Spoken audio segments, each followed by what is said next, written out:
So how was the topic for you before? 48th class sir. It was Organization of genetic material. organization of genetic material. ठीक है. So इससे पहले पढ़ा था? Yes sir. क्या difference लगा? लेकिन थोड़ा कम समझ में आया, पर क्लास के साथ में सही समझ में आ गया। तो इंग्लिश में पढ़ाता हूँ फिर भी समझ में आया था? Yes sir. बेसिकली मैं हिंदी मीडियम स्टूडेंट हूँ, बट आपकी क्लास समझ में आ जाती है।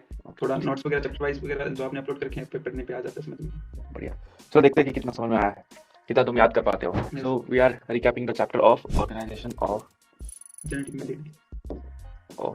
genetic material. ठीक है. जेनेटिक मटेरियल सेल के अंदर ऑर्गेनाइज होता है, उसकी स्ट्रक्चर यूनिट क्रोमोसोम होती है।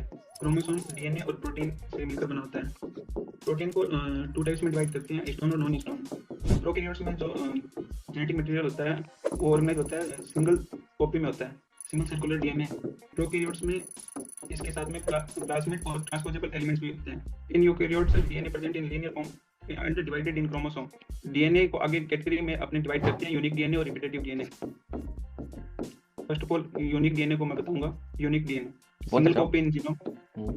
प्रोकैरियोट्स में मेनली यूनिक डीएनए होता है, और यूकैरियोट्स के अंदर इसका एग्जांपल लेके चलते हैं राई में 8% यूनिक डीएनए होता है और 92% रिपीटेटिव डीएनए होता है। Unique DNA species to species vary करता है। Most of functional genes unique DNA में होते हैं। Done sir. So हो गया. So everyone is it clear? Okay. So Rahul, अब 10 दिन बाद फिर से पूछूंगा तो बता दोगे? यस सर, बट इंग्लिश में थोड़ा प्रॉब्लम रहता है क्योंकि हिंदी मीडियम तो कहीं ना कहीं इंग्लिश में अगर मेन चीज तो समझने वाली है ना, चाहे अब तुम इंग्लिश में समझो या हिंदी में समझो, लिखते हो तो इंग्लिश समझ में आ जाता है।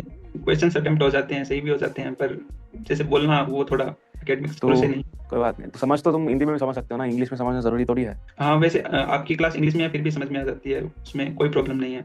चलो ठीक है, बढ़िया. Okay, thank you. Thank you sir.